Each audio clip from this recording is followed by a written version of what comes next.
Ottimo. As always, we start with the mise en place. Sadly, there's no butter, but there is bacon.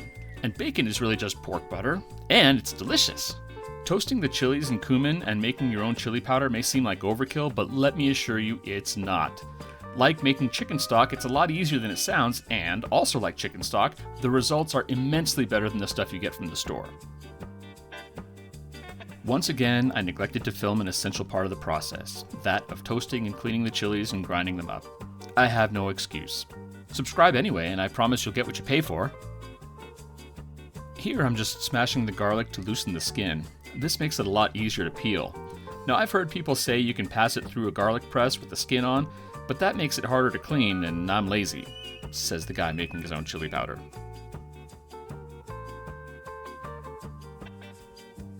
Some people say a garlic press is unnecessary, that you can shave it with a knife or smash it with with a marble slab. First of all, I have neither the time nor patience to shave my face, much less garlic. And as for marble slabs, I can't afford any of that highfalutin rich folk stuff. Here's another instance where following the recipe and adding a bit of water probably would have made things easier. As you can tell, I'm not following the recipe exactly as it's written.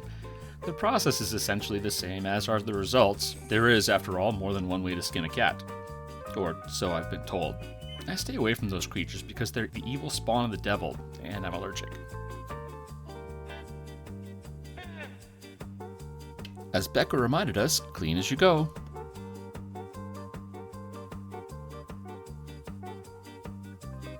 Here's a pro tip you probably already know, but putting a rag under your cutting board keeps them from slipping. They don't have to be a raggedy rag like mine, I just use what I have.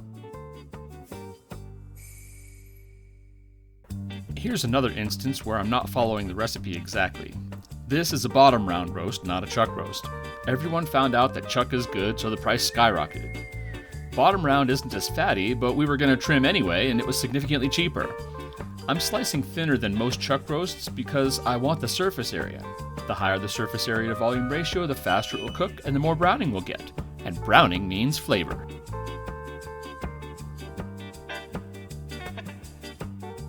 Rub-a-dub-dub, 3 steaks for the grub. Try to spread it as evenly as possible. Again, a splash of water probably would have helped get a more even schmear. Don't forget the flippy-do and season the other side. More seasoning means more flavor.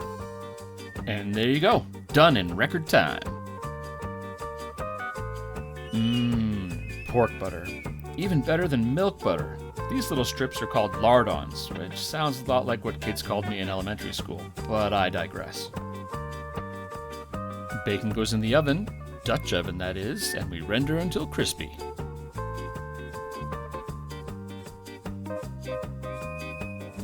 Someone suggested I show some fundamental skills in these videos, like chopping an onion, so here goes. First, slice off the ends, make a slit along one side, and peel.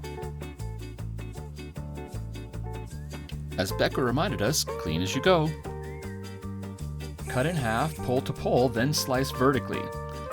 Lay it flat, then cut almost through the end, but leave it connected so it'll hold together. We'll take care of that in a second. Rotate 90 degrees and chop all the way through from the unconnected end toward the connected end. Finish by chopping the connected end, then rinse and repeat for the other half.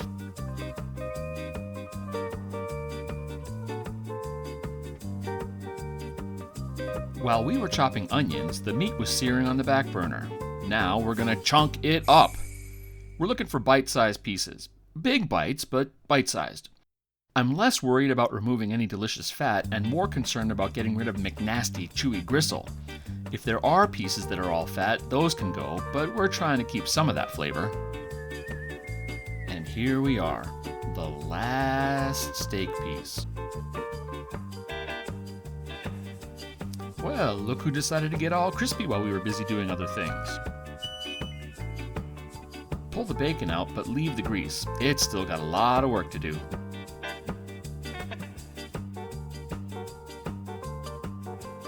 Job number 1, fry up some onion and garlic. We're looking for the onion to get translucent and the garlic to become GBD and fragrant. When that happens, we're not going to follow the recipe and pull it. We're just going to add the beef and get on to job number 2. In case you haven't been following along, job number 2 is browning the meat in bacon grease with garlic and onion. Your olfactory glands will thank you. We fry in batches, so when everything is GBD, it all goes back into the pot. Oh, look! Here's the water that we were supposed to add to the chili powder to make it easier to apply evenly to the meat. I'm glad that finally showed up. Add the tomato sauce. You can use diced tomatoes instead if that's what you have. This simmers so long that they break down and basically turn into sauce anyway. Mix it all up and then walk away. Just let it go. It can take care of itself for a little while. Now, here's where the magic happens. Remember that chili powder we made earlier? Prepare to elevate. Wait, I forgot to record that part? Oh! Well, use your imagination. No, use my imagination. Yeah. Mixy, mixy, stir, stir. This is starting to look like a real chili. Don't forget to toss in those bacon bits, because pork butter is delicious. Speaking of delicious, chipotles in adobo add the perfect blend of smoke and spice. Just be sure you don't rub them into your eyes or they'll go up in smoke and spice. A little chop chop here, some chop chop there. Old Man Donald had some chili. Put the peppers in the pot, please. Stir those peppers in, then cover and let it go again. Your patience will be rewarded. I didn't include this next bit as part of the recipe because none of you are as insane as I am, but I grind my own cornmeal. It just tastes fresher, cornier, like me. See, look how bright that is, and the warm, toasty smell of corn. Perfect.